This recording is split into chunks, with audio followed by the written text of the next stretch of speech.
Assalamualaikum warahmatullahi wabarakatuh. Baiklah anak-anak ibu, pada kesempatan kali ini kita akan belajar mengenai materi zina. Nah sebelumnya, apakah ada yang tahu materi pelajaran kita minggu lalu itu apa? Ya, materi kita minggu lalu itu tentang pergaulan bebas.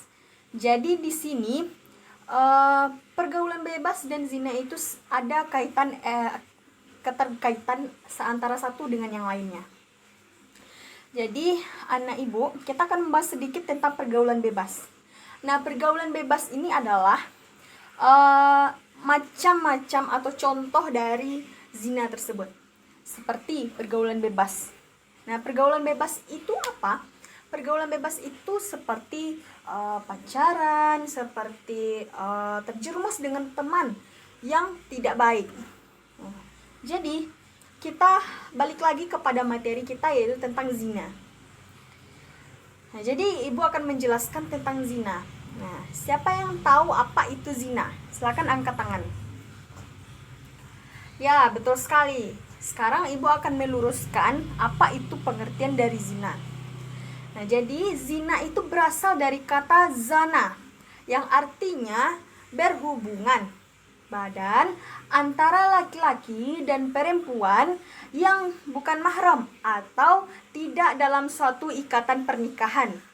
Nah, yang dapat menjerumuskan kita kepada jurangnya suatu neraka. Jurangnya neraka.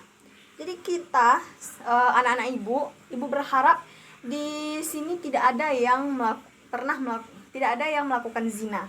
Karena zina itu adalah balasannya adalah neraka. Kita lanjut kepada materi selanjutnya, yaitu tentang dalil atau hukum mengenai tentang zina.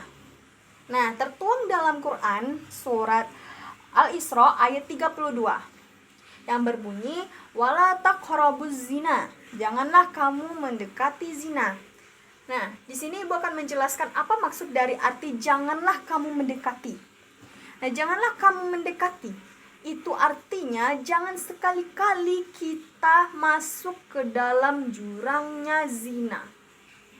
Jangan, anak ibu. Maksudnya kita jangan mendekati saja tidak boleh.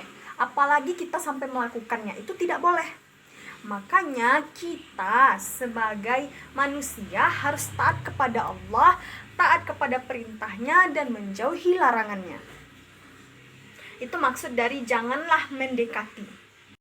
Jadi ibu minta kepada anak-anak ibu untuk minggu depan kalian harus mengumpulkan dalil tentang surah Al-Isra ayat 32. Jadi anak-anak ibu harus membuatnya di rumah nanti, jadikan itu sebagai PR dan dikumpulkan sebelum kita memulai pelajaran minggu besok lagi. Jadi bikin tugasnya Quran surah Al-Isra ayat 32. Paham anak-anak ibu semuanya? Paham. Oke, kita lanjut kepada hukuman bagi yang melakukan zina tersebut. Nah, jadi hukumannya itu ada 2. Nah, bagi zina muhsan 1 dan yang kedua adalah ghairu muhsan. Baiklah, anak-anak ibu, kita akan membahasnya satu persatu. Yang pertama itu adalah zina muhsan atau muhsan, bisa kita sebut dengan muhsan saja. Ya. Jadi muhsan itu diperuntukkan hukuman bagi yang sudah berkeluarga, sudah ada ikatan perkawinan atau sudah hubungan suami istri.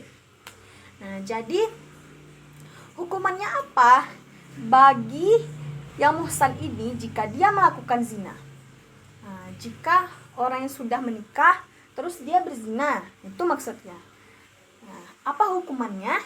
Hukumannya yaitu dirajam.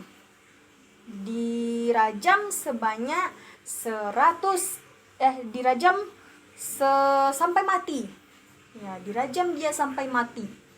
Nah, maksud dirajam itu adalah dia dikuburkan dalam suatu lubang. Nah, di mana lubang itu setinggi pinggang. Nah, lalu ditimbun dengan tanah dan dilemparkan batu. orang banyak melemparkan batu sampai dia mati. Itu maksudnya. Nah, yang kedua adalah ghairu muhsan. Nah, di mana ghairu muhsan ini adalah untuk orang yang belum adanya ikatan pernikahan atau tidak ada belum suami istri. Nah, seperti ada dua kategori juga nih, seperti yang perawan atau perjaka. Nah, mereka diberikan hukuman yaitu dicambuk sebanyak 100 kali. Nah, begitulah hukum di Islam itu sebenarnya. Lalu yang kedua, bagi janda atau duda. Nah, kan sudah menikah, sudah pernah melakukan pernikahan, dan setelah itu dia pisah dan mereka melakukan hubungan perzinaan. Lalu mereka hukumannya adalah sama dengan muhsan yang sudah menikah, yaitu dirajam sampai mati. Ya, bukan 100 kali, sampai mati. Jadi itulah hukum di negara Indonesia yang mungkin tidak diterapkan di daerah kita ini. Mungkin di Aceh ada diterapkan, seperti hukum cambuk 100 kali itu ada. Jadi sebenar-benarnya hukum Islam itu seperti itu. Nah, begitulah Islam menjaga semuanya, menjaga kita dari keburukan, menjaga kita dari zina, dan menjaga kita dari semuanya. Oke, sampai di sini anak-anak ada yang paham? Paham semuanya ya? Oke, sekarang kita masuk kepada contoh-contoh dari perbuatan zina itu. Yang pertama, ada yang tahu apa itu anak-anak ibu? Oke, kalau tahu silakan acungkan jarinya. Ya, Ananda dipersilahkan. Ya, bagus. Memang seperti itu. Ya, kita harus aktif ya. Benar, salah satunya adalah pergaulan bebas tadi. Nah, jadi pergaulan bebas itu bentuk contoh dari pergaulan bebas. Nah, jadi pergaulan bebas itu seperti apa? Pergaulan bebas itu seperti pacaran, berdua-duaan dengan lawan jenis, berpelukan, ciuman, dan lain sebagainya, yang tidak ada hubungan pernikahan. Itu yang disebut pergaulan bebas. Minum alkohol, ini segala macam. Ya, yang menyebabkan pikiran kita itu jadi tidak baik jadinya, tidak sehat. Lalu yang kedua adalah berpakaian yang tidak menutup aurat. Nah, maksudnya adalah jika kita tidak berpakaian yang sopan santun sesuai dengan yang telah ditetapkan oleh agama Islam, maka akan menimbulkan perzinahan. Ya, menimbulkan syahwatnya seorang laki-laki atau lawan jenis. Maka daripada itu, kita harus menjaga diri kita, karena Allah sudah menjaga kita dengan sebaik-baiknya. Sudah menetapkan hukum seperti itu. Tetapi kenapa saat sekarang ini banyak yang tidak pakai jilbab, terutama anak perempuan, ya, kemudian laki-laki juga berpakaian yang tidak seharusnya. Kaidahnya menutup aurat laki-laki kan dari pinggang sampai ke bawah mata kaki. Ada yang pakai celana pendek, jangan. Maka daripada itu kita harus menjaga diri dari perbuatan zina, karena perbuatan zina itu adalah sangat-sangat besar. Nah, ada lagi, silakan. Siapa lagi? Ya, benar. Pergi ke tempat yang mengandung syahwat atau nafsu. Seperti apa? Seperti bar, kafe yang dewasa. Itu tidak boleh, dan lain sebagainya, itu tidak boleh. Lebih baik kita pergi ke masjid, mengingat Allah, berdoa. Ya, anak-anak ibu. Jadi paham semuanya? Oke. Jadi apa ganjaran yang kita dapatkan jika melakukan zina tersebut? Ada yang tahu? Ya, ganjarannya adalah mendapatkan neraka. Kita ditempatkan di nerakanya Allah. Itu yang pertama. Yang kedua, rahmat Allah itu jauh daripada kita. Jauh rahmat itu.